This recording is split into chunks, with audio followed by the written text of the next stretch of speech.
All right, so we're going to do the tutorial for today.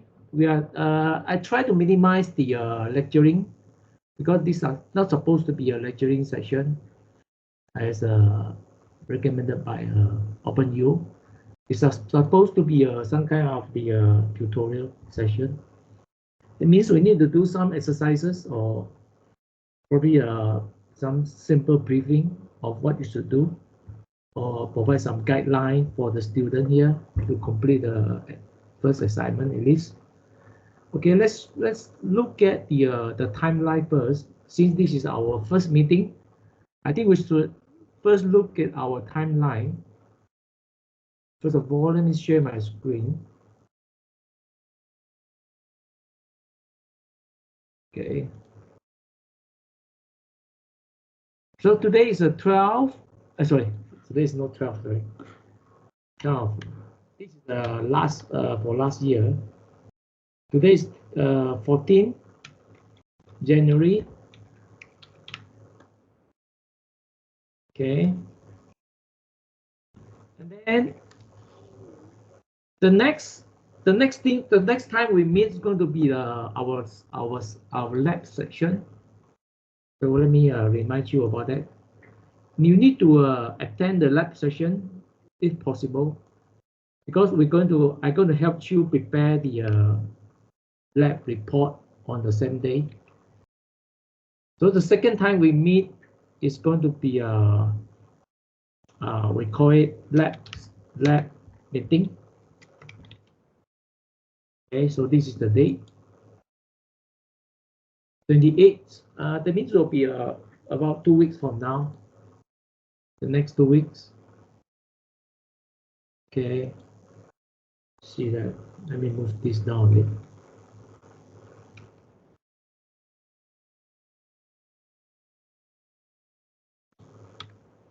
Okay, then after that, followed by the second meeting, second tutorial time. So today is the first tutorial time. Today is a T1 meeting, tutorial time. Okay. This is the today's time. Assignment due date, let me check, because it's such important for your assignment. The first assignment is due on February 11. So if you look at the timeline, this is today, and then the due date is 11 February. Okay, and then we have a lab meeting before the due date. We also have another meeting also before the due date. That will be the second tutorial time, second tutorial meeting. Let me double confirm the dates. It's going to be on the 4th of February. Okay, 4th of February. So looks like the let me arrange the time now here. Let me arrange the time from the top down. So we have the first one to occur first will be after today will be your lab. After today will be your lab. 2 weeks later, followed by another week, we're going to have another tutorial. Then then you have another week for you to prepare your first assignment. Okay, so the lab meeting actually is for the second assignment. We call it CA course assessment number 2. So this is a course assessment number 1. So everybody clear about the dates? It's a bit awkward actually, because we done the assignment 2, then we have another tutorial session followed by the due dates of first assignment. Okay, I think they have such a arrangement for the previous batch also. So to me, it's okay. I just worry that the student may confuse. So this is next 2 weeks. We're going to do our lab reports. Okay, it's a 10 hours straight, so it's a very tiring day for us. We need to start from the early morning, 8 a.m. all the way to 7. I think is 10 hours. Is it less than 10? I think 10 hours. Okay, so if you able to attend on this day, I'm quite sure you can by the day is over, I think you will be able to complete your assignment number 2 also. Okay, you'll be completing your assignment number 2 on this day, and then we have another session. Then you complete your assignment number 1. Okay, then you're just waiting for the final exam. And your final exam going to be very similar to your assignment, even though the circuit through is a bit it looks a bit complicated. Actually, when it comes to the exam time, I think should be easier, I think, because you just need to follow the procedure. You just need to follow the step. Okay. So everyone clear about this? You want to ask any question related to your assignment or anything? Okay, so you for your assignment as usual, you come to the Flex Learn, and you look for the cost assessments for assignment 1 and assignment 2. Assignment 2 is a lab report. So for your assignment 1, you have 3 questions only. Since we have two tutorial sessions to cover this, probably today we're going to do the question 1 and also the question 3. So we'll leave this one to the next to the third tutorial or 4th tutorial. How many tutorials do we have? We have 1, 2, 3. We have only 3 tutorial time. Okay, this is a lab session. So we're going to do this on the 3rd of March. 3rd of March. I think 3rd of March is close to your final exam. I think we're going to use this session to talk about the final exam. So we're going to use the February 4 to work on your assignment 1. This is assignment 2. So today is assignment 1. So that means we split our assignment into 2 tutorial sessions. Okay, we are not going to cover all today for these 3 questions. We only cover 2 the most. All right. So you look at the circuit here. Immediately you can see that we have 3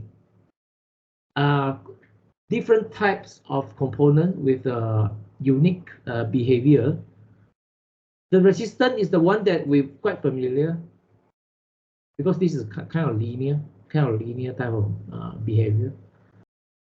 But when we come to the inductor, you know, the behavior is somewhat different, because out of the circuit here, these 2 components, the inductor and the capacitor, they are considered as a storage device, a storage element.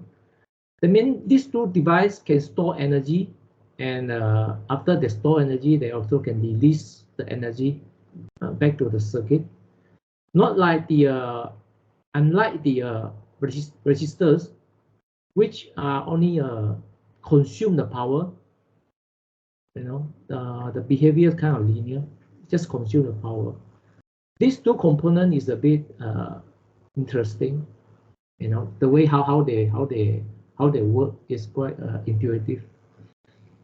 Okay, that's why in this class, circuit theory 2, we mainly deal with this type of a circuit. We call it a second order circuit. But I remember you do have one.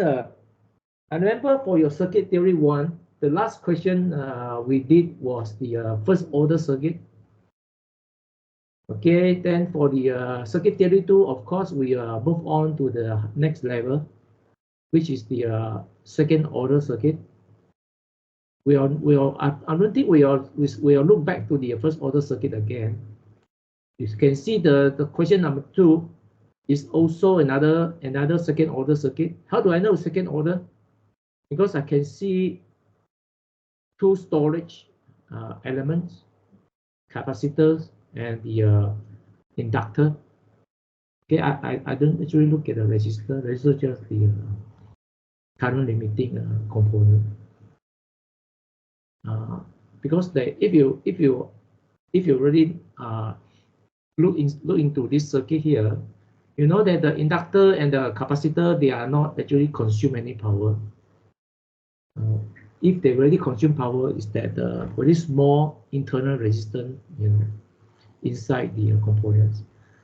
The one actually based on the theory, circuit theory, the one actually consume the power is the resistors, not the inductor and capacitor. They behave just like battery. Battery we consider as a power source, right? But sometimes battery also can consume some power also due to the its internal resistance. Battery also consumes some power from the circuit. But usually we just ignore that kind of minor losses in the battery. Most of the circuit theory, circuit analysis, we just you know, deal with the ideal situation. That means those minor losses are negligible. That means the losses in the inductor and the losses in the capacitor are considered negligible. Most of the time we only look at the losses of the resistor. But for this time, for this class, you're going to need some fundamental of the Laplace transform. Okay, you need to be good at the Laplace transform. Okay, let me write down here. Probably you haven't learned it before. You need to be good at this Laplace transform. It's kind of mathematical, you know, methods. Laplace transform, and also the second part will be the inverse, the reverse. The reverse of Laplace transform is called the inverse Laplace transform. Inverse Laplace transform. Okay, you need to be good at these two. Today we're going to slightly look at the some of the introduction. But so far, everyone okay? Everyone understand what's going on now? Just try to paint the future in front of you, so you know what's going to happen within this few months time. Okay, you know what's going to be happening. All right. If no further question from you, I'm going to start with the some background information. I'm going to start with some fundamentals. We need to start from the first order circuit.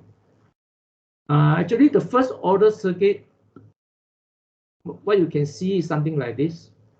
First, we have only one energy storage component. Okay, this one is just a current limiting.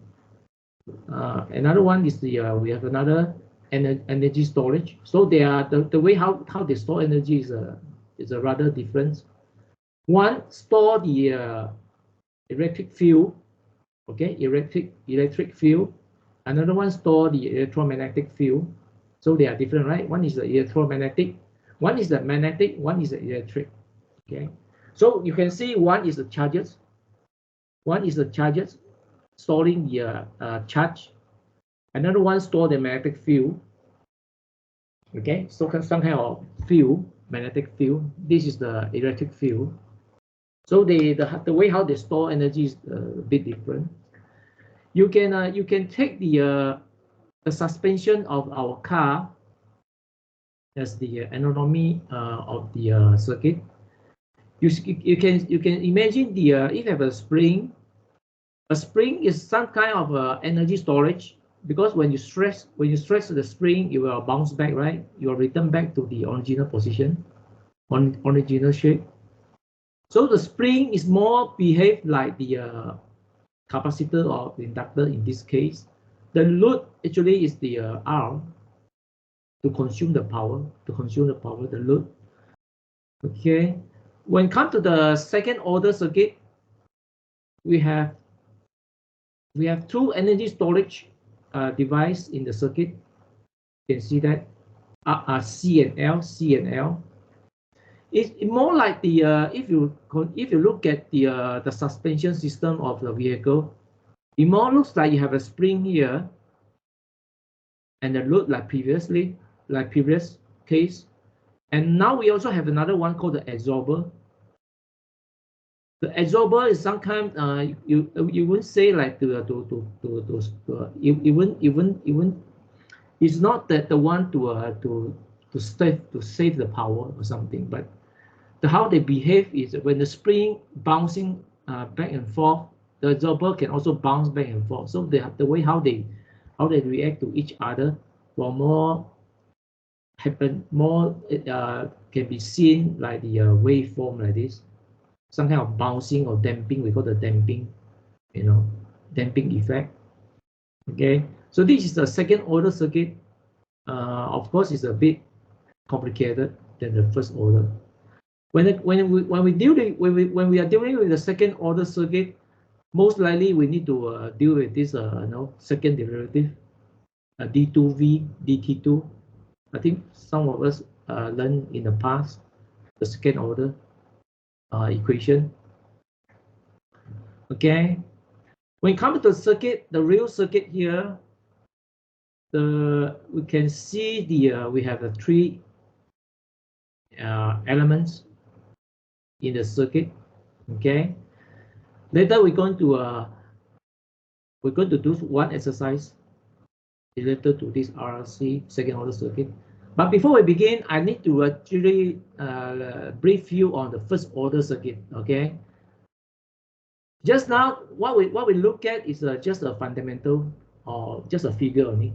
Let's look at the equation the involved equation, for this first order. Let's look at the first simple one. So this is a first order circuit because we have only one energy storage. Usually when we what we need to do is to find the time domain. We need to find the time domain of this capacitor voltage or the current.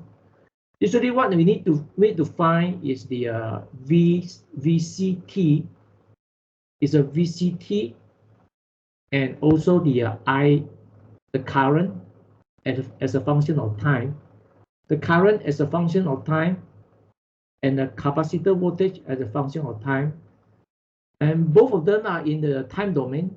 Okay. In case you don't know, beside the time domain, we also have something we call the Laplace domain. Okay. So usually what we do when we're dealing with the circuit like this is first we start with the KVL. We sum all the voltages in one loop, in the loop. We ignore the voltage here, because the voltage here is about 0 point something. We just ignore the small voltage drop here. So the main three voltages we're going to deal with is the main power supply and these two components only. Okay, because this is only 0 point something volt. So we only look at 1, 2, 3. So the power supply voltage equal to the one appear at the output, R and C. Okay, and then we just use the Ohm's law, convert the VR to IR, because we want to find the current as a function of time. Remember, we want to find the current as a function of time. This one, current as a function of time. So we need to convert the VR to IR, VC to I over C, integral of I dt. Okay, so this comes from physics. The capacitor voltage actually is the 1 over C integration of I dt. Okay, but when we start to move the I to the left hand side and move the rest to the right hand side, what we're going to get is the we can't just move the I here to the left hand side, right? This I can be moved easily to one side, and then the rest move to the other side. But the integration of I cannot be just moved like that, right? As you know, it's really difficult. That's why we need to employ the Laplace transform. Okay, so before we do the Laplace transform, we just write down the general equation for the circuit. Okay, including the initial condition. Okay, when we are done, assume that the initial condition is 0. The capacitor has no voltage when the switch closed. Before the switch closed, the capacitor has no voltage. Okay, equal to 0. So we simplify this circuit into only to this form. Okay, we throw away this part because there's no capacitor voltage at time equal 0. So when we reach this step, we can use a Laplace transform to convert the I to the Laplace domain. You can see the big I, S is the S domain. Laplace transform S domain. Okay, and then the integration I become 1 over CS, 1 over S times the C, 1 over C. And then the integration convert to IS. And then the voltage actually is 1 over small s. Okay, so the next step, of course, we can move all the I to the other side and move the rest to the other side also. Move the I to the left hand side, the rest to the right hand side. And then after that, the next step, of course, is to rearrange into some kind of Laplace domain form. 1 over s plus something. Okay, s plus alpha, s plus something. So that later we could convert this back from the S domain, convert this back to the time domain. Okay, so where usually you will be spending a lot of time to do all this rearrangement. You know, move the S down, then move the S out, then move the out. You know, factor in, factor out, and then later on you come to the one form that you can directly convert with the Laplace domain S plus 1 over RC, this S plus alpha, so alpha is 1 over RC. Okay, then we can use Laplace transform to write the final current in the time domain, which is the V over R exponential to the minus T over RC, because alpha is 1 over RC. So 1 over RC is a minus T divided by RC. Okay, so this is the final form. So after we get the currents, of course we can use this one to work with the voltage, capacitor voltage in the time domain. So from the beginning, we know that the capacitor voltage is 1 over C integration of I dt, right? So now that we have the IT dt, we have IT already. We just put this one in, we substitute the IT in, and then we do the integration, because this one to do the integration is easier. It's easy, right? So after we go through the step, eventually we'll get the capacitor voltage in the time domain, or some say that capacitor voltage as a function of time. I think this is the correct way to say that. Capacitor voltage in a function of time. So it looks like this. Another one that we are interested in is the current in the circuit, and the capacitor voltage change with the time.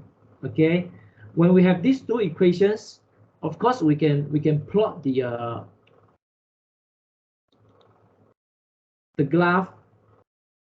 Okay, we can put the t on the x-axis for the I current as a function of time. Okay, so this is our function. the red color one, the red color solid line is our function. So this is the current initially will reach the maximum, and at the initial stage is the maximum. Then you will slowly drop to 0 after some time based on this function. Okay, then we have some kind of sweet spot here. So the sweet spot here is the 0.3x6, 30 or 36.8%. So if you plot the graph up and down side by side, okay, and then on the graph below you plot the capacitor voltage as a function of time. You can see that they are just opposite. The current will drop from maximum drop to 0. The capacitor voltage will first at 0 and then slowly charge up to the maximum. So the maximum voltage. And then just now I call the sweet spot, right? The sweet spot here. If you take 1 minus this one, you get 0.632. Okay. So this one is the constant value. That's why they call it time constant. Okay. Because you can see the time constant value is always appear here, RC. So they call the RC. This time constant here, it's just you multiply the R by the C, you will get the time constant here. It always happen at the 36.8%, whereas for the capacitor voltage, it always happen at the 63.2% for this value, RC value. Okay. So this is how we deal with the first order RC circuit. Let's take a quick look at the RL circuit. It's about the same step also. You can see that the step is about the same. First start with the KVL, and then Laplace transform, and then we get the current as a function of time, and then we use the current as a function of time to find the inductor voltage. Because this is RL, we find the inductor voltage using the current as a function of time and do the derivative, and then we get another equation. So we have these final two equations so that we can plot the graph just like that, almost similar to the RC. So the RL circuit is really similar to RC circuit. The voltage, initially the voltage built up in the inductor was slowly diminish, slowly disappear. But the current, initially the current in the inductor, when you first close the switch, initially the current, when the switch is closed at t equals 0, initially the current is 0. Then it will slowly increase to the maximum defined by V over R. Okay. So the thing to pay attention here is that the current initially is 0, and then you will reach maximum. But the voltage of the inductor is usually initially is maximum, then it will drop to 0. So if you know that these two behavior, I mean the RC and RL, how they behave when you first supply the power, it will help you also on your assignment.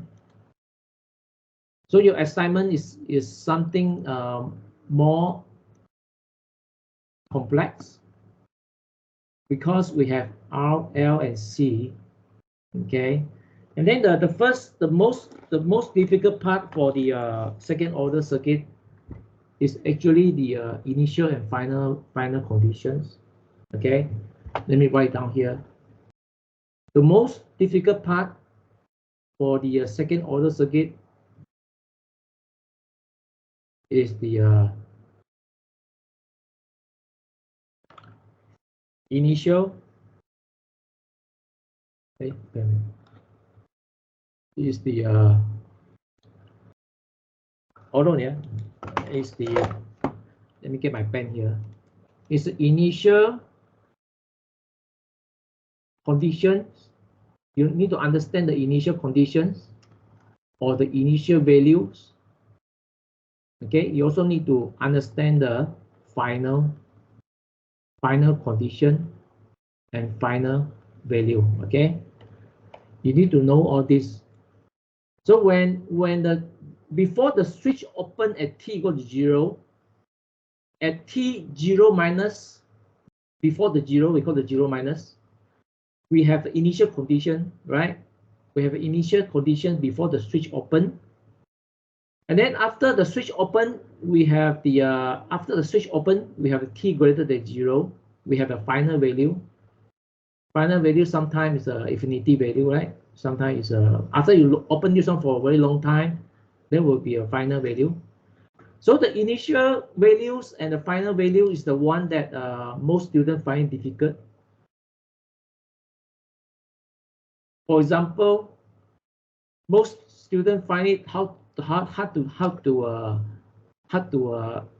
find the I 0 minus. 0 minus means the time before the t equal to 0. Okay, sometimes we need to find the voltages. We need to find the voltages at time 0. Also the voltages after the t greater than 0. But the most difficult part actually is the third one. We need to find the condition, the V or I0 for the derivative. This is the one that prevented you from getting the question correct. Most of the students stuck at this step to find the derivative of the voltage at time 0 plus. Okay, if you can get through these two barriers, your next obstacle is this one. Okay, we are try to we will do some exercises where you will see what I mean by these three obstacles you need to overcome. Okay. Okay, right, everyone? Okay, now the I need to check. Oh, you mean can't hear me? Are you sure? So when was it? 303. 303 is just I think you have speaker problem, right?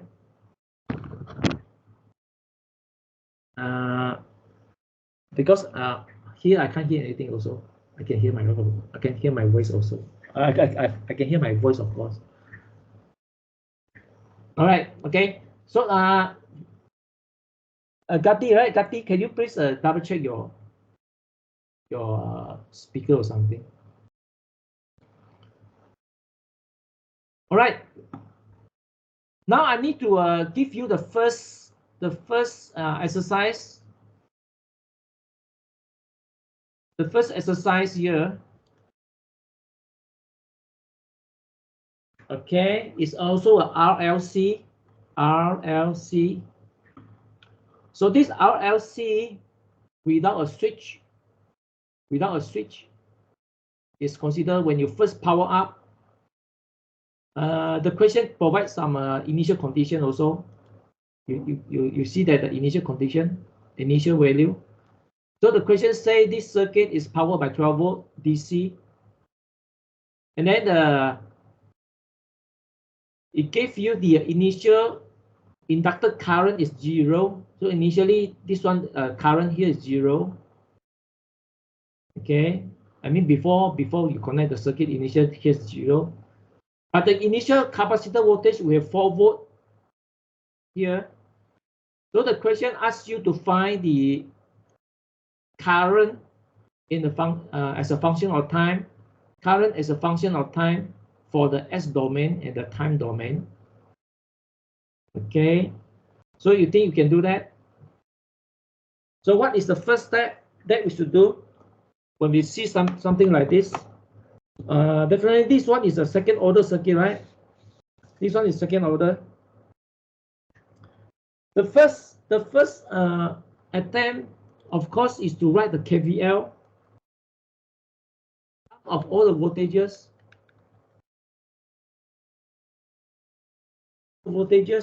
of the circuit Okay, let me help you to get started here. Later, I want you to try also. So first one, of course, if you have seen my example just now for the first order circuit, the second order circuit is more or less the same.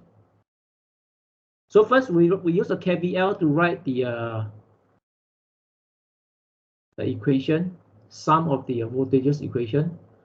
So we sum the voltage here, 12 volt supply going to be supplied to these three. Okay, so the first one is the resistance value times the current as a function of time. Okay, we just straight away write the current as a function of time. Okay, to save time.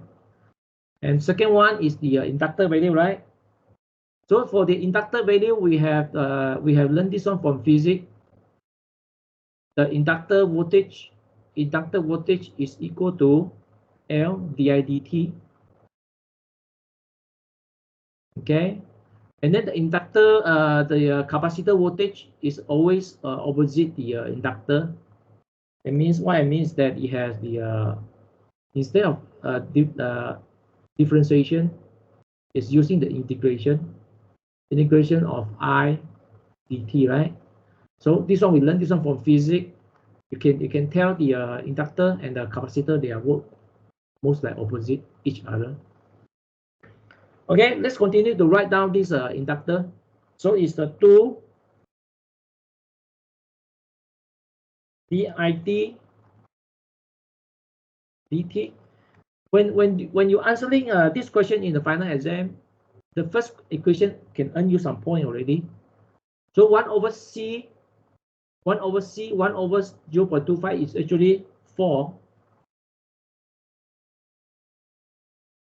1 over 0.25 is actually 4. Okay, 4 times it dt, okay, plus another 4 volt plus capacitor voltage at time equal to 0. So plus 4 here, given as the initial condition. This one I mentioned about the initial condition here. Okay, so this is the equation for the current in the time domain, right?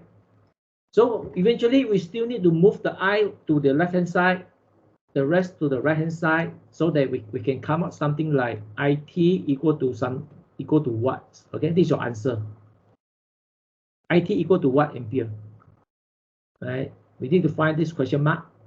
How to arrange all this into IT equal to something ampere, right? As a function of time. Of course, we're going to use the Laplace transform. We're going to use the Laplace transform. Okay, let's do that. So I want you to try Laplace transform. I'll come back a short while. I want you to at least try out this how to convert this one to S domain. Currently is the time domain.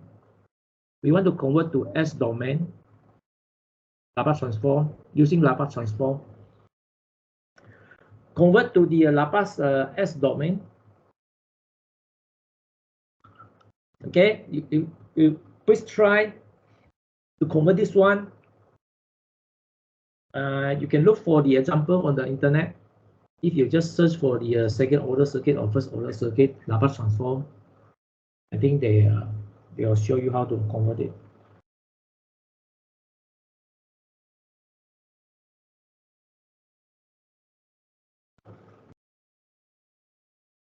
Okay, we take a short break. Now it's already 1 hour past. No, we start at 2:30, right? Just half an hour time now. We start at 2:30. Okay. Now it's about 45 minutes. Let's take a short break here. Okay, take a short break. But when I come back, we want to write the S domain. Okay, you can try your own first.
All right, guys. What did you get? Can you convert it to the S domain? Okay, let me show you the solution. First, the 12 is the unit. So when you convert to S domain, it becomes 12 divided by small s equal to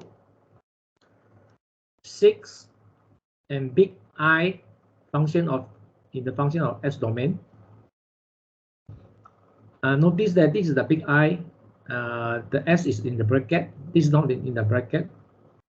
Okay, this is the current is a function of S domain. This is the current is a function of time, but this is just the S only, right? So plus, how about this? The differentiation convert to 2s, small s, and then the derivative convert to is, same is. Okay, without the initial condition minus 0, without the initial condition. So you can ignore this one. Okay, then we plus the integration become 4 divided by small s, because they always opposite, right? If this one is divided by small s, this one is multiplied by small s, they always opposite. The derivative and the integral is always opposite. So we have is plus the initial condition 4 over s. So this is the form in the Laplace S domain. Then what we need to do is we need to move some to the left hand side, some to the right hand side. Okay, what we do first is now we move this one to the other side. 12 divided by small s minus 4 small s equal to, and then the rest, right? The rest here. Okay, so this one become, we just work on the left hand side now. Now become 8 over small s equal to the rest, right, over here. Okay, and then we move the s to the other side. 8 equal to s multiplied by the everything here. Okay, what you get is s multiplied by is. Let me simple for you. Just write the simplified form. Is over, when we move the small s to the other side, this one becomes 6s squared, right?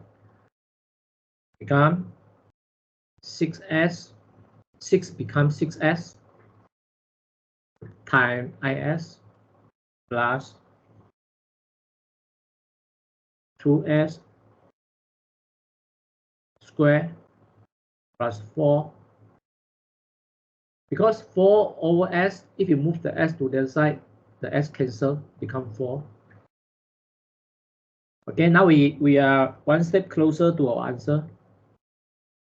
Okay, now let's move the let's try to reduce this a bit. Remember, I told you that most of the time spent is how to rearrange the terms here. Okay, now let's continue to rearrange the terms here. A equal to because what we want actually, let me tell you what we want. What we want ultimately is the to come to the form like this. We want the s to be appear like this. Okay, to be appear like this, or something like this, x squared plus alpha squared. We want to come to the form like this. So this is still a long way to go, right? We need to come to this so that we can convert to Laplace transform later on. We can use the Laplace transform to convert back to the time domain. Okay, let's continue. So let's rearrange this one.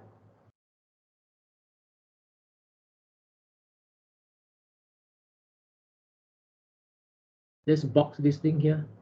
So what we want, let's continue. S equal to is. Okay, let's move the 2 to the outside. Now we have 3s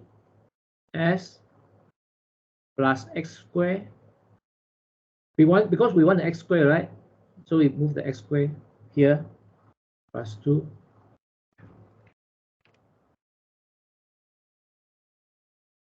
Okay. And then what's the next step? This can be simplified, right? This can be simplified into the term here can be simplified into factor in s plus 1. This is the roots, right? The roots, they call it the polynomial equation. We find the roots. The root is the s plus 1 and s plus 2.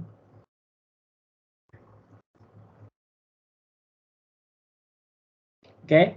Then we move the 2 to the other side. We move the 2 to the other side. We have 4.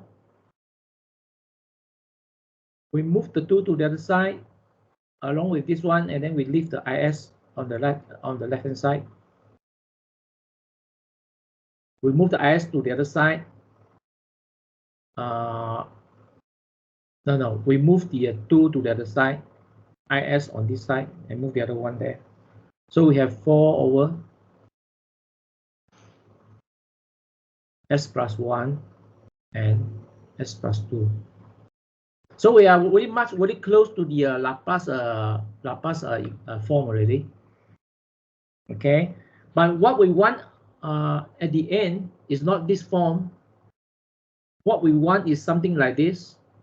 We want something like s plus something plus we need to separate these two, plus s plus something.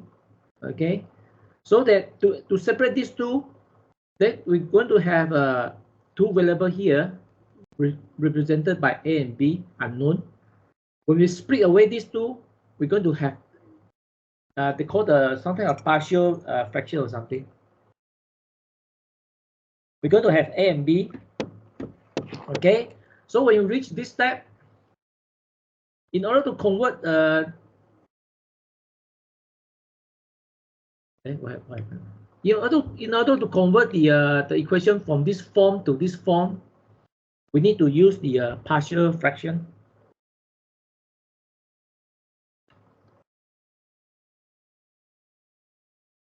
I think you can find the online tools to help you do that.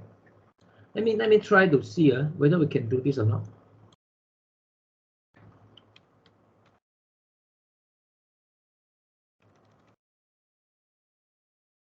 I think they can do that. I think the partial fraction can help you to do that.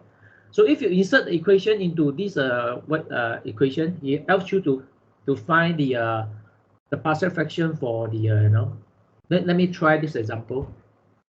So we are able to find the a and b. So a is 1, b is 4, right? Of course, you can read through it to see how to come up with these two values, the partial fraction. But bear in mind that for your final exam, you can use any tools you have at your disposal. You can use any tools to get your answer. Okay, you just know how to get the answer on it. Okay, you just need to find the answer. But let me show you how do I get it manually. Okay. First, we take the because this is a constant value, so we just work on the 1 over s first. So we just focus on the denominator. Forget about the 4 for now. Just work on this one first. This one with the partial fraction from the mathematics is like s plus 1 plus b s plus 2. So we need to find out the unknown a and b.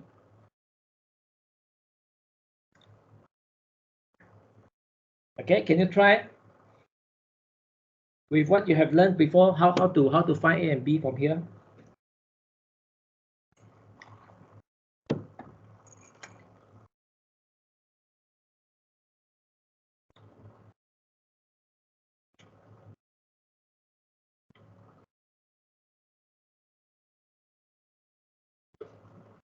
Okay, let's try this way. Let's multiply this side and this side with this term. Okay, let's do that. Let's put 1 or 1 here and move this one to the other side.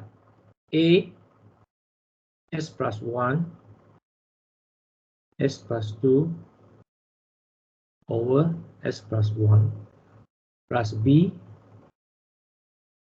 s plus 1. Okay, so we kind of simplify.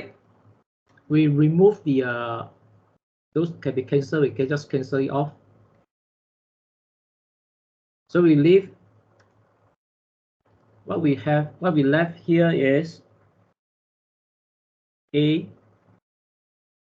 s plus 2 here plus b s plus 1 is equal to 1. So this is the first equation we can come up based on this partial fraction. This is the first equation. In order to work further, we need to make some assumption.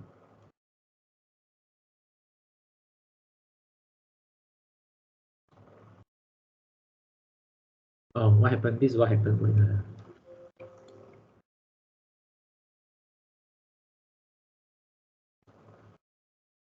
oh, I don't know how to continue from here already.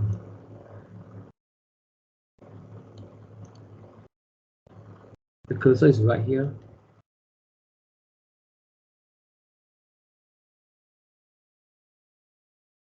Okay, copy this back. Okay.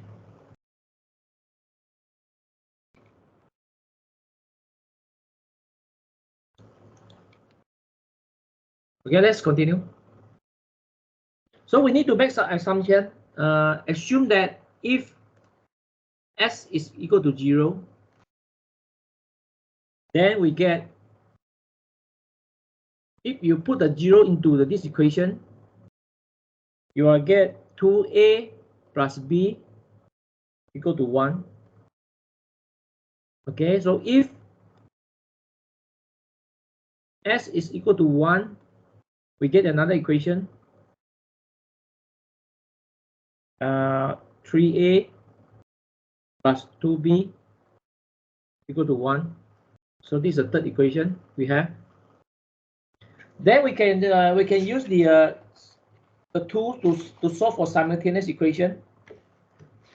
Okay, you can try on your own, but in order to save the time, and I need to quickly move on.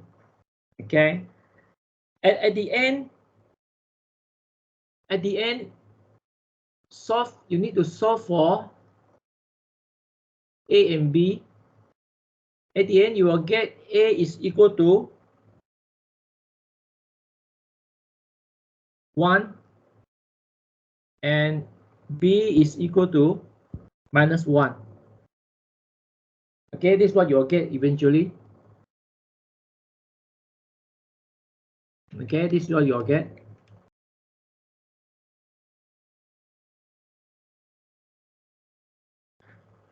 Then let's put it together. Let's put it together. Now our I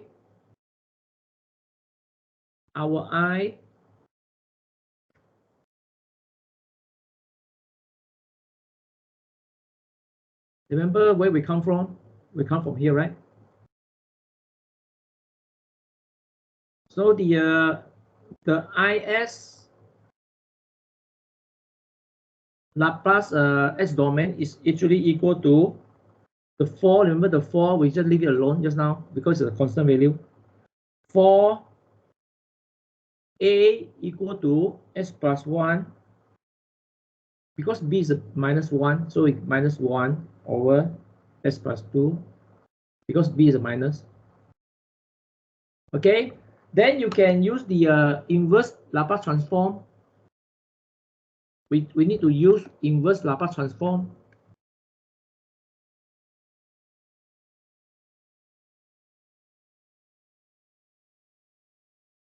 Okay, you can, if you don't know how to do that, you can you always employ the tools here. Let's do the inverse Laplace transform. Now here.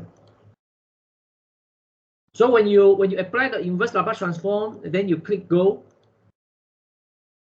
So what you will get is the this form, exponential form, right? Back to the time domain now. Therefore, our answer, current as a function of time, is equal to 4 multiplied by the exponential value to the negative t minus 4. Wait. Minus 4 times exponential value minus 2t. This is our answer actually. Of course, you can plot the graph with this equation now. Okay, this is our answer. This is our answer for the time domain as a function of time. S domain and the time domain. Okay, so this is the answer in the time domain. The current IT in the time domain looks like this. This is the answer. Of course, you can move the 4 out, right? You can move the 4 out. Doesn't matter. Just to simplify it.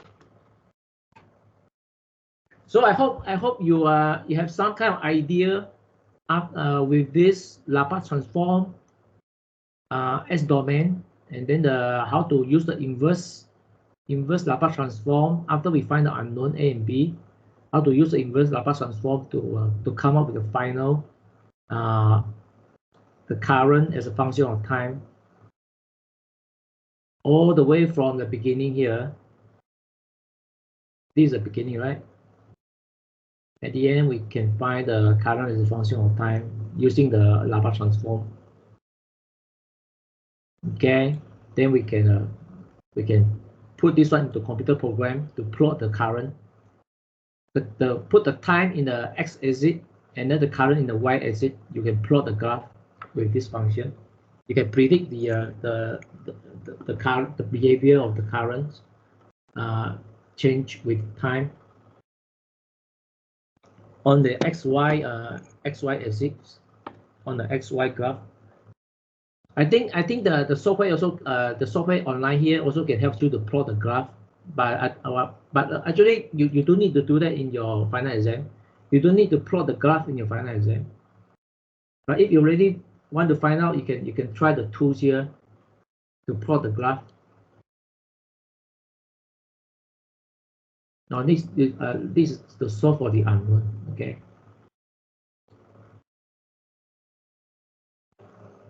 Let's say we can plot some function or not. We can plot the function.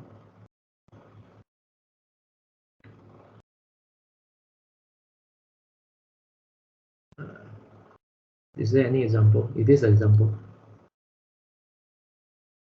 I want it to show me the graph. This is the one. This is the graph. X squared plus, okay. It can help you to plot the graph also to predict the current as a function of time. So the x-axis will be your time, the y-axis will be your current.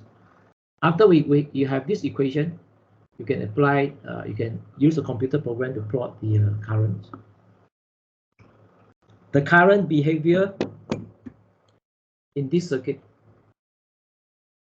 Okay, so this is called the second order. So now what we want to do next, I'll share with you right now. What we want to do next is to practice on the initial condition before we start our first attempt on our assignment. I want you to have some time to look at the initial condition. Let me share with you right now here. So I just throw this one into here. Okay, you can get it from the file. Every time when it's done, you can come here, file, and then look for the file here. Okay, it should be available here. Yeah, you see. When you go out to the front page, you click on the next tab, files. You should be able to see this file here. Okay, right now, if you know that this one is asks you to find the time greater than 0, this question is a totally opposite, right? You can see at time 0 the switch open, whereas for this question at time 0 the switch closed. So they are the way how they behave, how the response is it's not the same actually.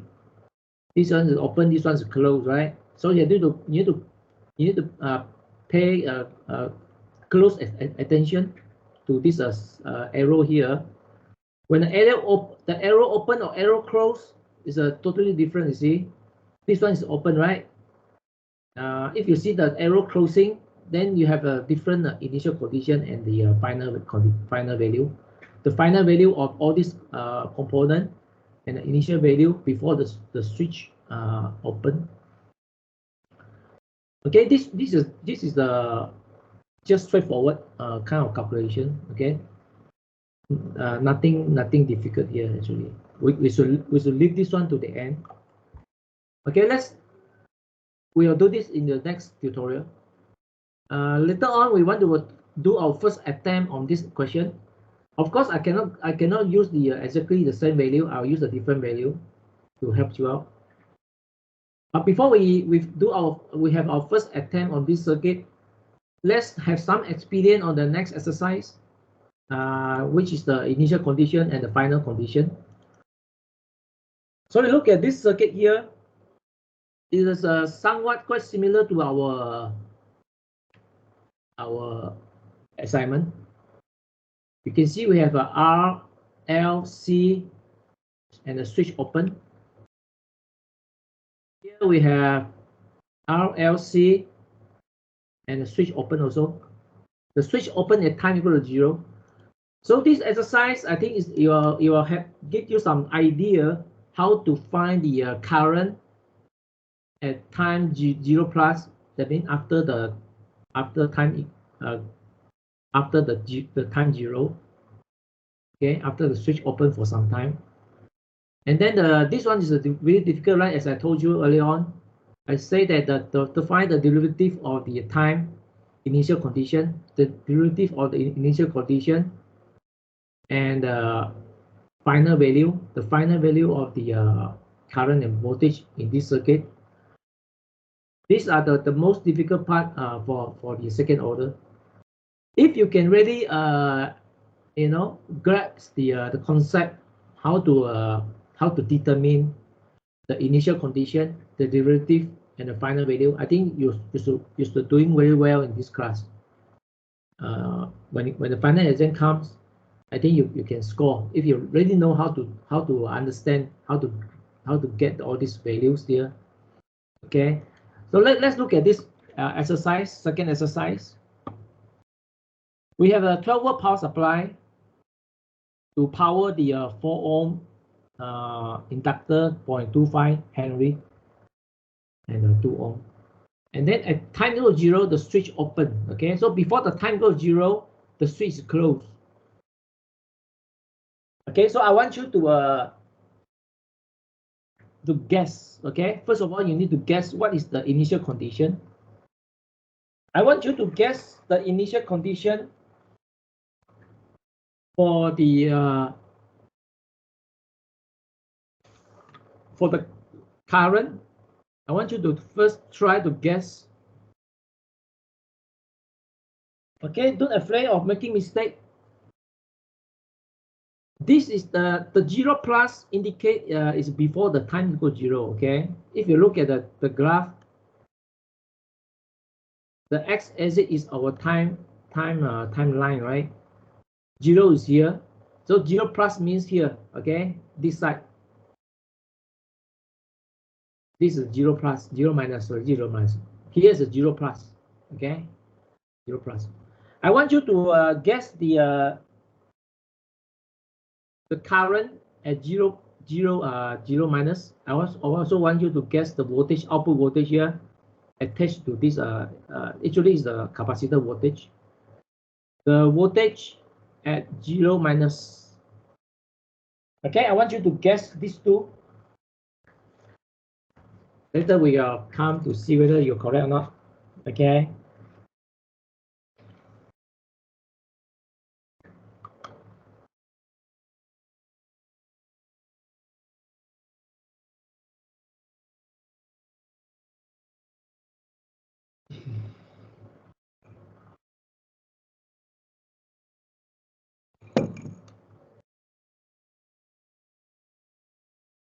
Take a moment to guess the initial condition before for the time for the 0 minus.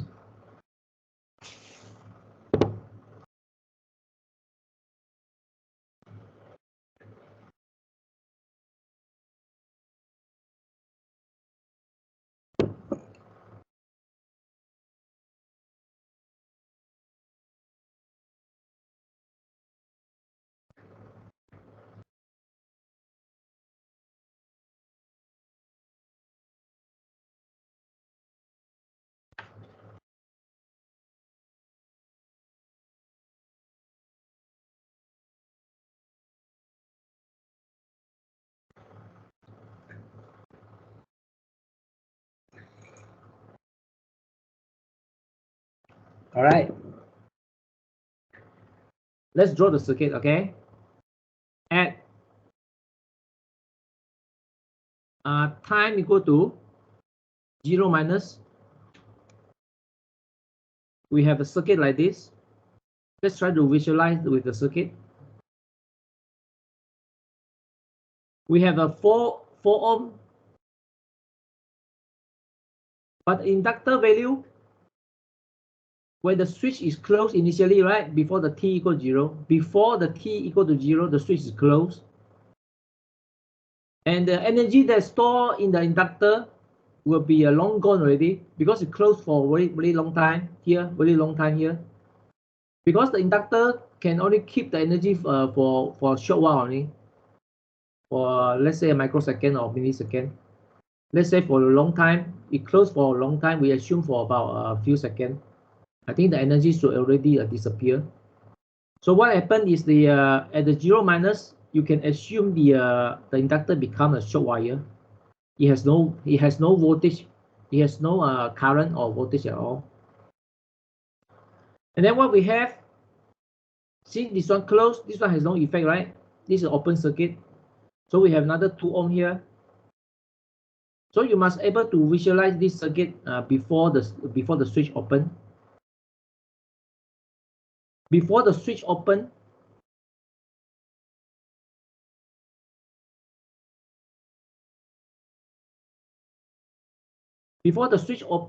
this is what happened. Okay, you have 4 ohm here and 2 ohm here. So this is a really simple circuit, right? The output is here from these two terminals. The current is here. So can you guess now what is the value? I 0 minus is equal to Ohm's law, right? You use the Ohm's law. We use the Ohm's law. V over R, 12 volt divided by total resistance 6. So I equal to 2 ampere. So in the final exam, if you do this, you will earn some marks already. 10 marks, probably you can earn 2 marks already here by just identify the initial condition for the current. Okay, let's do the voltage now. You need before the switch open. The voltage is what? Voltage we don't need to use the Ohm's law, right? Okay, so the voltage we can use the Ohm's law also. Let's use either one of these. Okay, let's use the 2 ohm. Because the voltage here is applied to the output of this 2 ohm. This node is similar to this node, right? And this node is similar to this node. So the voltage here is actually the voltage of this 2 ohm or the capacitor. Because capacitor is open circuit, For a very long time, the open circuit doesn't do anything. Okay, so the voltage here will be remain the same. We actually measure the voltage of these 2 ohm also. So for this 2 ohm, we have V equal to IR, right? V equal to IR. So we take the I 0 minus multiplied by the R 2 ohm, because 2 ohm is at the output, not the 4 ohm. So it's we get 4 volt here as the initial condition. So this is what we want for the part A initial condition. Okay, so the part A should be looks quite straightforward.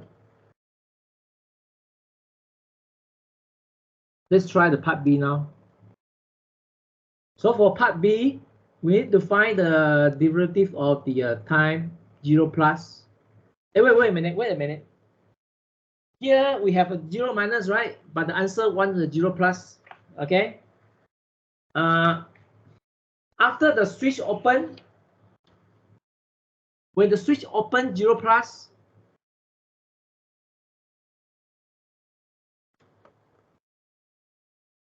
at t equal to 0 plus, when the switch open for some time, even though we disconnected the current, but this capacitor is already been charging up just now because it's parallel to the 2 ohm. So the voltage of the capacitor also similar to the voltage of 2 ohm. Even though the 2 ohm has been removed, the current is no longer relevant. Okay, but we still have the voltage that stored in the capacitor.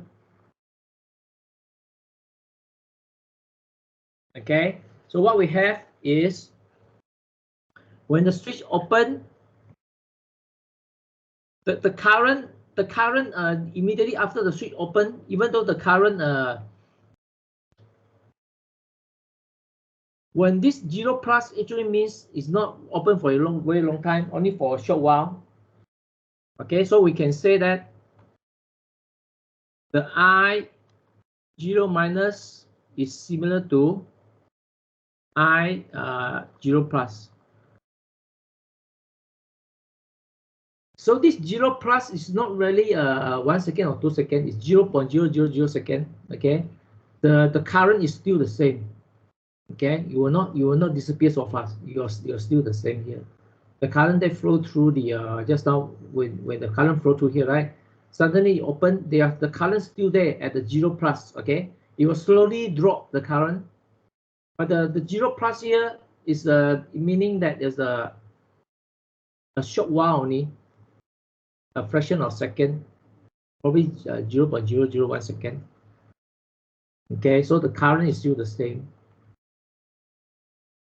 The voltage also, voltage stored in the capacitor is still the same. Okay, so it's still the same here. So you have to understand 0 minus and 0 plus here. It's just a short moment here, probably here, very near to 0 on the right hand side. It's just immediately when the switch open, if you measure the V, still the voltage there. If you measure the I, there are still current there. But the current going to drop very soon, okay, after this open, because this open circuit, the current going to drop very soon. Because later on the charge inside the capacitor will be discharging. When you go to the discharging state, the current was drop, just like the graph there, just like the graph we've seen before. The current will start.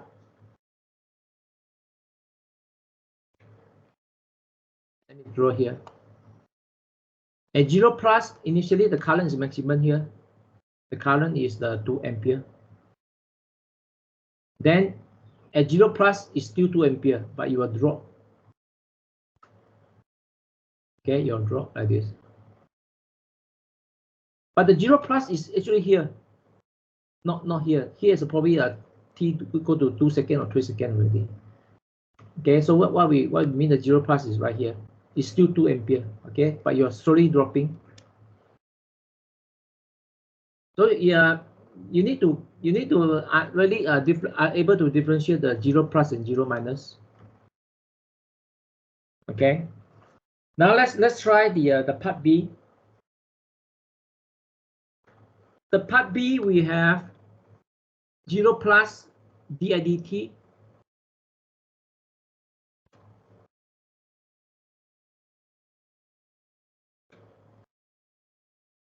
di.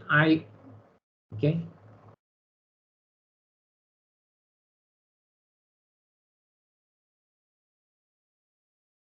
How to find the differential value of this? Any idea?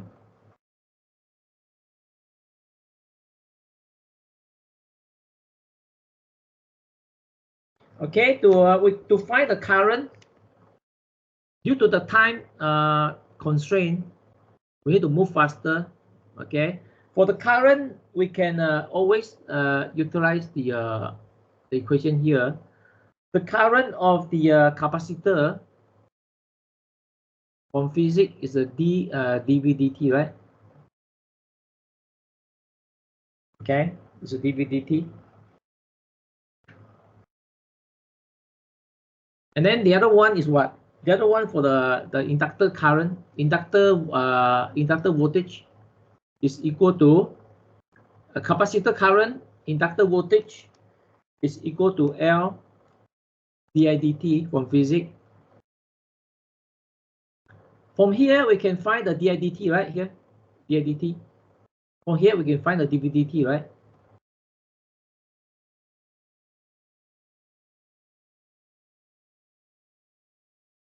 Okay, so it means that to solve for I, we need to use the here di dt, right? Di dt. So these are the two main equations. You need to memorize it.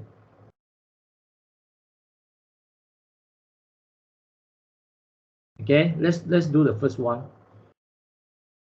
Let's take the di dt here and move the L to the other side.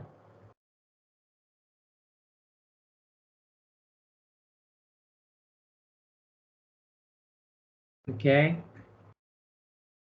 and then we can say that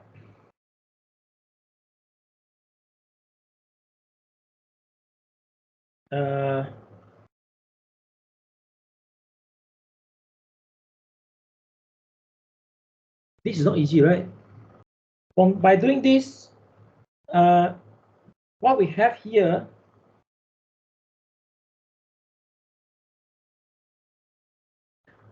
I think it's better to do the C first, to do this one first. Okay, this one we'll leave it to a later stage. Probably later on we need this one. We do this one first. dv dt equal to, put the C, IC over there, over C.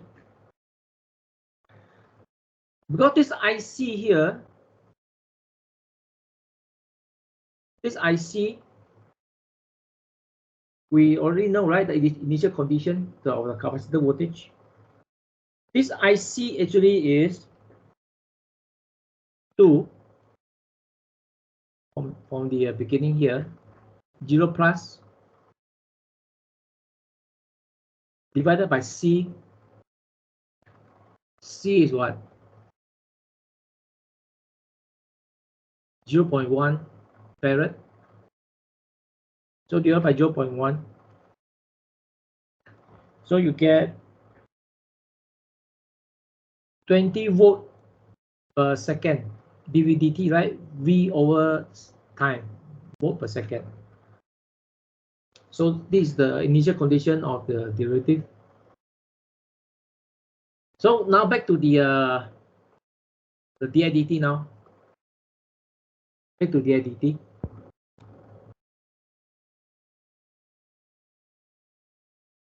Okay, to do the di dt, we need to use the KVL first. Let's write all the equation for the for this. When the switch close, we have When the switch open, we have this, and this. We have three components, 1, 2, 3, right? When this one open, this one no longer relevant, but we still have these three. Okay, let's write the KVL. So we have, let me draw the circuit first, real quick. We have 12 volt, and then we have a resistor here, then we have inductor here, and then we have another capacitor here. Okay, let's fill up the value. 4 ohm. Inductor is what? 0.25.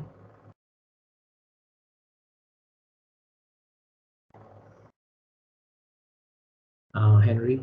This one 0.1, right? 0.1 farad.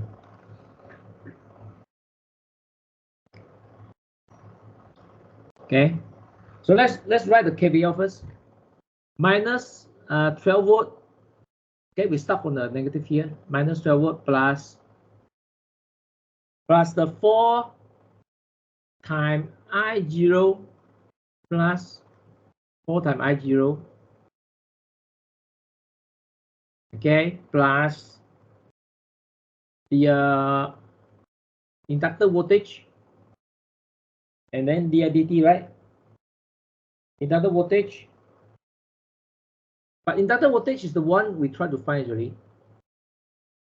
This one is the one we try to find here. Inductor voltage. Okay, this one we try to find. Plus the output voltage here. The output voltage. Just now we already determined the output voltage, right? Oh, sorry, it should be minus, right? Should be minus. Hey, wait. Should be plus, right? Should be plus. Because the first minus is a 12 volt, and then the rest is a plus. 12 volt supplied to these three components, right? So the 12 volt must be negative value, and then the rest is positive value. This is a KVL, right? Plus the output voltage at the time 0 plus equal to 0. Sum of all the voltages equal to 0, including the power source. Here's the plus.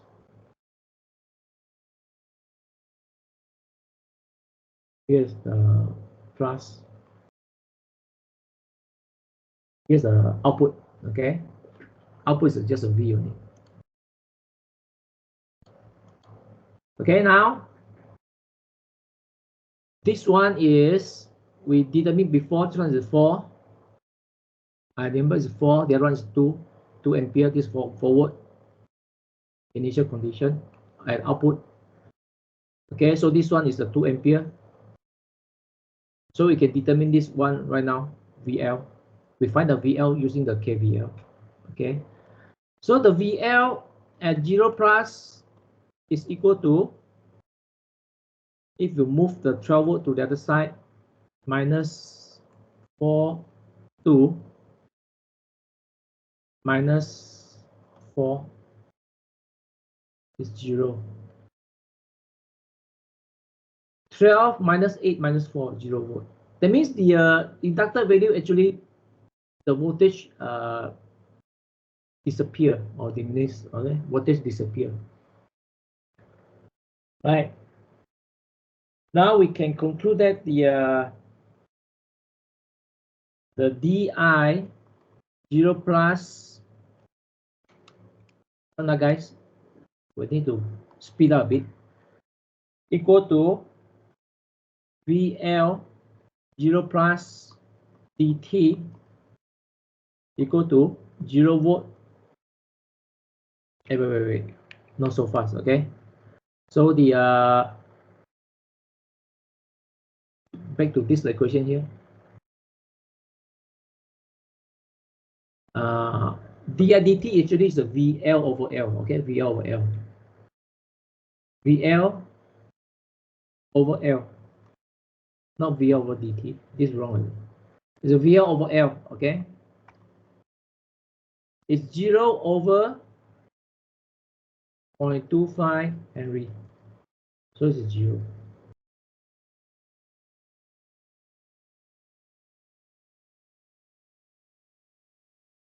The DIDT 0 plus is the 0. DVDT 0 plus is 20 volt per second. So what it means is that when the switch closes, this voltage will start dropping at 20 volt per second. Okay, even though this 20 volt per second is higher than the 12 volt, this is the rate. This is the rates of how the voltage will drop per second. Okay, and then the inductor voltage actually is 0. So the DIDT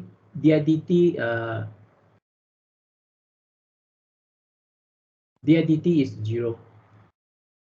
DIDT is equal to this one, equal to 0. There's no current flow because of this open circuit. There's no current flow. Okay.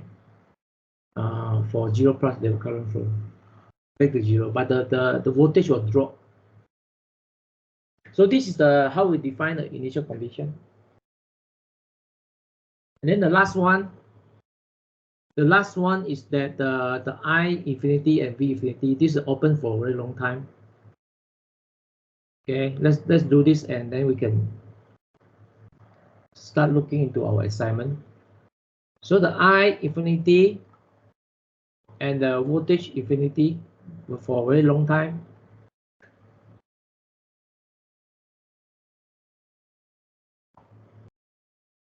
Okay, so what we get is what? For a very long time, if you refer to this circuit, for a very long time, of course, the current will be 0, right? If you leave this circuit for a very long time without doing anything, since it's open circuit, the current will always back to 0, right? The current will become 0 for a very long time. How about the voltage? For a very long time, this one becomes a wire already, become a short wire. This one will become open circuit. So for a very long time, you can imagine something like this. This is the difficult part. You see, you need to able to visualize the condition. So we have the short circuit here for a very long time, and then we have open circuit here.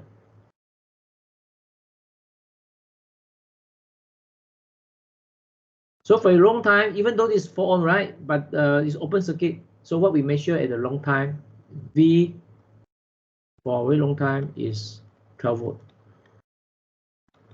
So just open circuit. So this is the answer for this exercise. Initial condition before after the time open. But we start with the before time open, right? We start with the 0 t, right, before the switch open. And then after that we figure out that 0 plus and 0 minus, they are the same actually. Okay, based on the situation here. And then we find the derivative. So this part is the most difficult, right? As I told you. Probably this part you can figure it out. But the part B is the one that you need to really understand this concept, able to apply this equation. And then sometimes you need to actually come up with the KVL to find the one of the unknown here, so they can apply this one into the equation, the fundamental equation. Okay, so it's a bit challenging actually. For the DC supply, the current cannot go through the capacitor. For the DC environment, I'm answering the question for the Mr. Ong here. When in a DC circuit, if for a long time the capacitor actually behave like a open circuit, just like you seen here, it's open, usually open. Okay, there's no current flow. But the voltage will, if there's a voltage inside the capacitor, it will slowly diminish. It will slowly reduce or decrease. Okay. Now let's back to this question again. Okay. Now let's look at the real assignment question. We have an R, we have the L, we have the C. But now the switch is moved to this side actually. Before that, we have the switch right after here, right after here's a resistor, right? Yeah. Now we swap the position with the capacitor and the resistor, and then we put the switch to the other side. So this switch now is open at t equals 0, but before that is closed. At t minus is closed. Okay. So let's start to do this question because this is your real assignment. Okay, let's start to do this.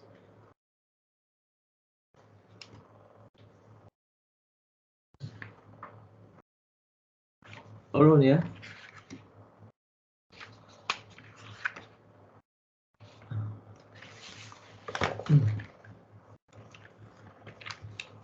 Let me get the notes.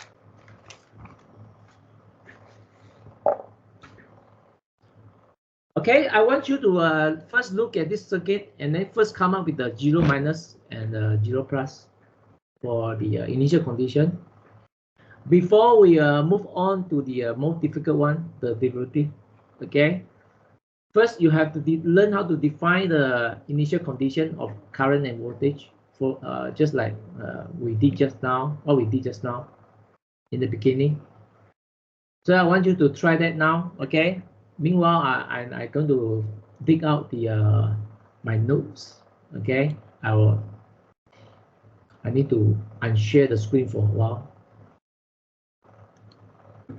okay? At the meantime, please try to find the initial condition of this circuit. I'll give you the hints later on. I will not give you the answer directly, but I give you the hints, okay, to make sure you're on the right path. Let me unshare this one for a while. I need to find the document.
Okay, now I'm back. Let's share the screen.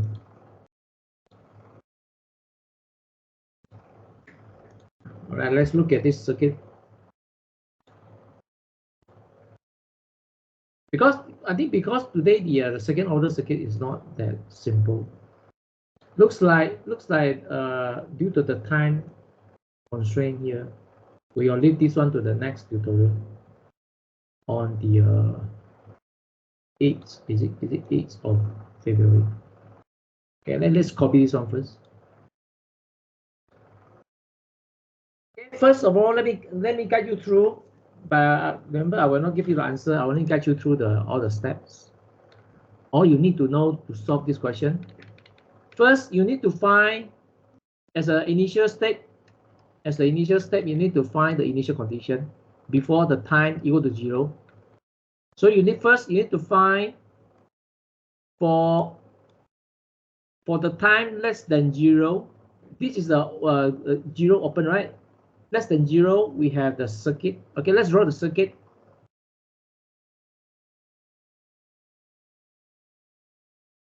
Okay, remember the R is equal to 5 ohm. And we have the inductor here. We have the inductor.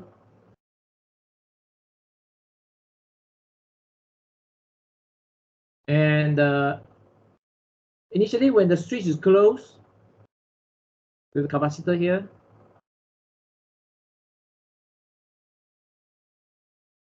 Okay. And then initially, the switch is closed like this. 1 ohm. So what I want to give you a hint here is that I want you to understand that this is open circuit for t less than 0. This behaves like open circuit. It doesn't matter. It will not affect the output here. The output at V. So even though the output is given as looks like the voltage for the capacitor, actually since they are common, they have a common node. Actually, output can be here also because they are common, just like the previous example. They are common node. So the output also be the output actually you can say the output voltage V is actually the voltage of the 1 ohm capacitor. So it's a 1 ohm resistor. Okay, the V here actually can be seen as the voltage of the 1 ohm resistor, but the current here is a current flow through the circuit. Ignore the capacitor because open circuit. So let's redraw the circuit a bit. Okay, let's redraw it. Of course, you can straight away for your final exam, you can straight away come up with this final circuit. Okay, another one I need to point out is that because we haven't determined the time, right? For a very long time, this inductor actually behave like a short wire. You will not have any voltage stay inside here. The voltage coming from the stored magnetic field, okay, for a long time, it will already disappear. So it just behaves like a short wire without all this winding, all the coil here. Actually, for the long term, I would say the t less than 0, right? Probably for a very long time. I can tell you that the hint is that this short circuit. Okay, the L is here, short circuit. And the C no disappear. So what you have is just 1 ohm here. So it looks really, really simple circuit.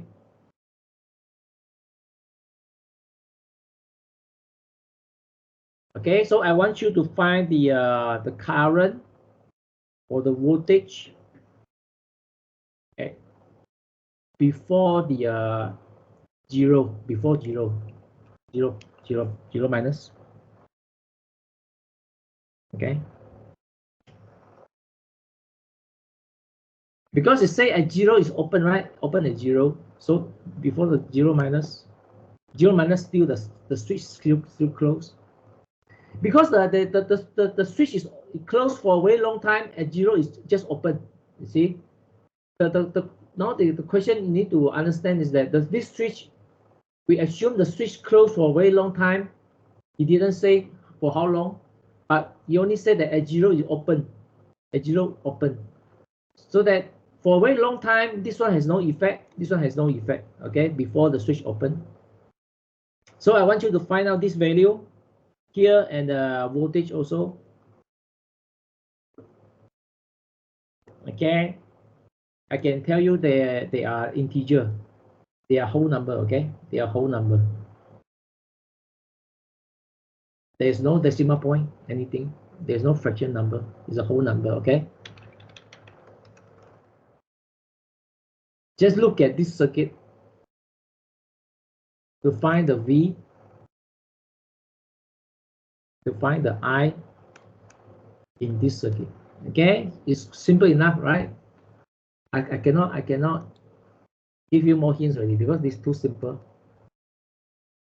Is it similar to the previous circuit? I think quite similar. Quite similar to the previous circuit, right? Okay, you have to make a guess, okay, based on the thing I shared with you just now, based on this based on the exercise number 2, initial condition. How I come up with the this is quite similar, right? Quite similar. So if you never mind, the following step I'll continue to give you some hints. Okay. Now let's move on. Let's move on to the next step. So the next step we will look at for the time greater than 0 after the switch open. When the switch open, time greater than 0, what happened is that we will have the 1 ohm disconnected. When the switch open, this one no longer relevant. We only have this circuit. Okay, let's draw this circuit. When the switch greater than 0, time 0 open. So after 0, this one no longer relevant. Okay, let's focus on the remaining component. Let's first draw the circuit. We almost run out of time, but we can continue later on, or I'll give you enough hints for you to continue to work on. 5 ohm here, and then we have another inductor here, and then we have a capacitor here. After the switch open at t equals 0. So this is a 0.25, right? Remember? What is the inductor value? 1 Henry.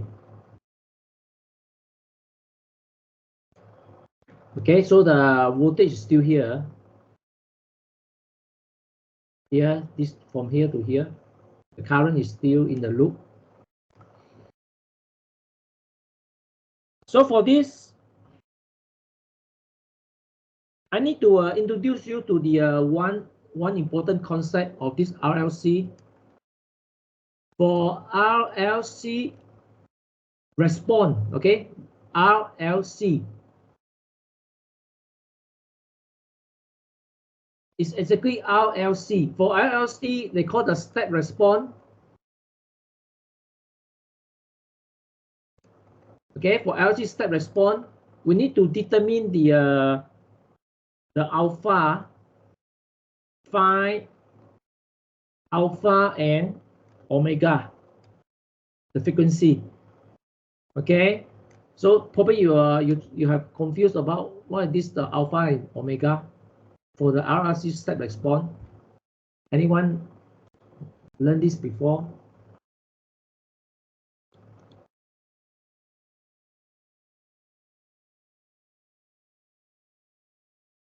Okay, if you search the internet, you search for second order, Yeah, you can also apply this one during the final exam. You have 2 hours to answer the final exam questions. So you can search using the keyword second order first, then you put the RLC, because this one is just like RLC, exactly RLC, right? RLC. So what we want is want to know the basic response, the response of this RLCs in series. So we have 3 possible conditions. One is the overdam, one is the critical dam, one is the underdam. So you can search further for the to visualize the what do you mean by overdam, underdam? Okay. So here you got some the red color, the red solid line is the underdam, the behavior. Critical dam is the one in the center. Overdam is the green one. You will also have another sample here. Number 1 is the overdam. You also can apply for like absorber and spring also. Sometimes the spring overdam, underdam, right? You know what happened. Critical dam is the one indicated by number 2 here. Critical dam. Underdam is the one inside here. Underdam. Okay. So I think this is quite correct also. So we need to find out the alpha and omega. Okay, I can help you out here because our LC circuit is a really common. Okay, you can apply the same equation also because they are eventually they are RLC. Okay, so how to determine the omega and the alpha? Now the next question is how do we determine the alpha and omega? This is in parallel, this is in series. Okay, we can determine it with the equation. Let me find for you with the equation. All right, okay, let me give you the equation right away. Right. Okay, the equation is here. Because I don't want you to guess. I want you to be to show what's going on. So alpha actually is given as R over 2L. Omega is given as 1 over square root of LC. So you need to calculate these two values. I'm sure you can do this. Just plug in the value, plug in the L and L. And then you will find these two values. Subsequently, you will find these two values. And then you will use these two values to determine whether it's overdam or underdam. Okay, if it's overdam, then you need to use the specific equation. You need to find the unknown later on. Let me find the slide. Where is it? Just now we have it already, but we just lost it again. Where is the equation for the 3 condition?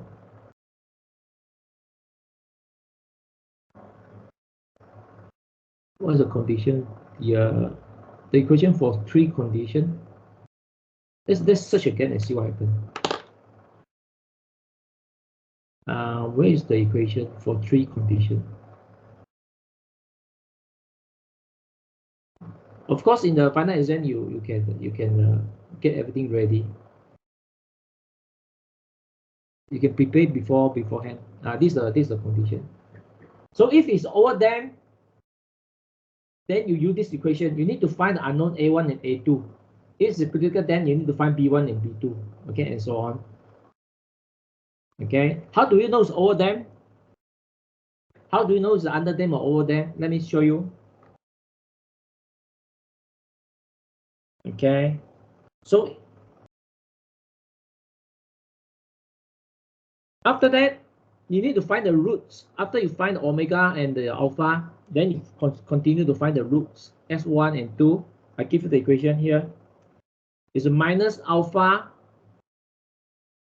plus minus. That means we have 2 options. One is plus, one is a minus. And then we square root alpha square minus omega 0 square. Okay, when you try plus and minus, one plus and one minus, you'll get two value. You'll get this value and another value here. Okay, for the S1 and S2. So if I'm not sure what's the value right now. I'm not sure what's the value right now. So if alpha that you find earlier on, if alpha is greater than omega 0, that means we have the overdamped situation. Overdamped natural response. Overdamped response. Okay, in short, overdamped response. When we have overdamped response, that means the final equation is this with the exponential, but with the unknown A1 and A2. We also have the power supply voltage constant. We need to find unknown value here, A1 and A2. If it's underdamped, if it's overdamped. Overdamped is defined as alpha greater than omega 0. Okay. And the opposite one is the alpha less than omega, right? Then it's underdamped, right? Here's a slide. If type 1 alpha greater than omega is overdamped, then the final equation is like this. You just need to find A1 and A2. This one is you know already. So alpha equal to omega, this is unlikely to happen. Unlikely. Seldom happen. Sometimes it's either overdamped or underdamped.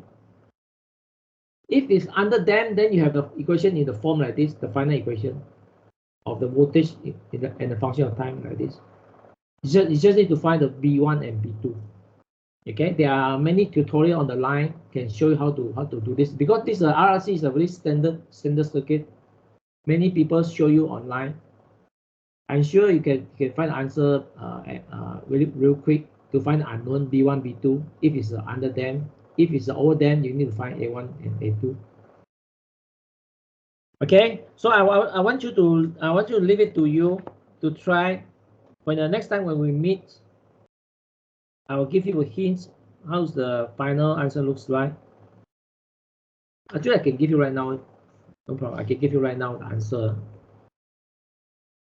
At the end, after you perform many steps. At the end, you will get VT equal to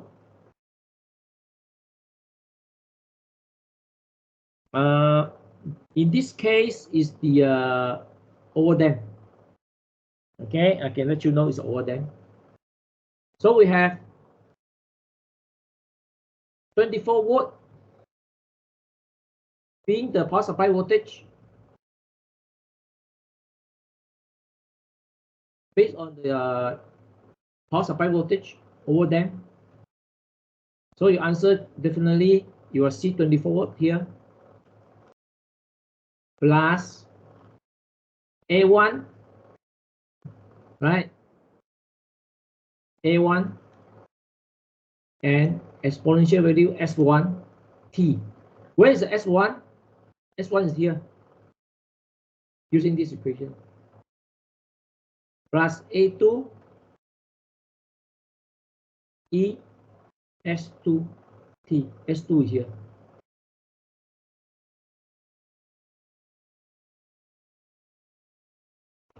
Okay, so this is going to be your final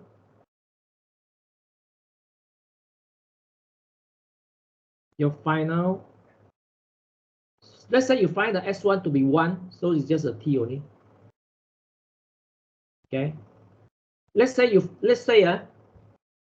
find the S1 to be minus 1, so here become what? Here become minus T. Minus 1T is minus T, right? If only I just hypothetically assume that S1 is equal to minus 1. So the answer here is minus T. So you just apply it, okay? you just substitute the S1. So I don't want to confuse you. I just erase this one. I just assume it. Okay, so I want you to try to come up with this VT before we meet again on the tutorial number 2. And then how about your IT? For the IT, we're going to using the first order circuit method. We just take the IT equal to C dV dt. So you just apply your dV dt. You do the derivative, then you can find IT. Okay, after you found the VT, you just do the derivative. If you forget already how to do the derivative, you can use the symbolic to do the derivative here. You can use this one to do the derivative. For example, x squared derivative is equal to 2x, right? Yeah. You can put this one in here, do the derivative, then you will get the current. So after you get the voltage, of course you can get the current. But you need to do this step, okay? So this for question number 1. Next time when you meet tutorial 2, I'll give you more hints how the answer looks like. But right now you must know the omega and alpha, and also the overdamped cases, underdamped cases. Okay, because you in your final exam probably is the underdamped. Okay, underdamped, that means you need to use this form already. Okay, guys, that's all for today. I'll meet you for the lab. I'll meet you for the lab session on the 12th. Wait a minute. There's something wrong here. Oh, I forgot to save just now. I forgot to save. Okay. Then let's refer back to the time schedule here. So the next time we meet is going to be 2 weeks later, on the 28th, where we'll do the lab for 10 hours. And then on the next tutorial, we'll discuss about the assignment 1 again. Okay, we'll finish off we'll try to get the other 2 questions done. This one's easy. Our next focus is this circuit here. It's also RLC, you see? It's also RLC. Okay, that's all for now. At least you have something to work on.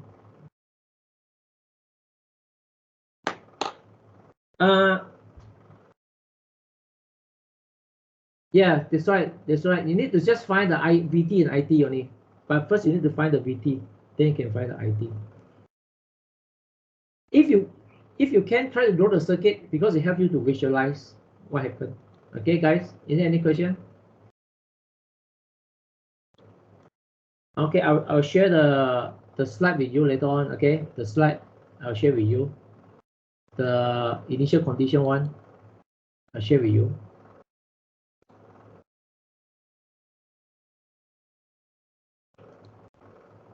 Okay, see you guys on the 28th. Is it 28th? Yeah, 28th January. Okay, bye bye for now.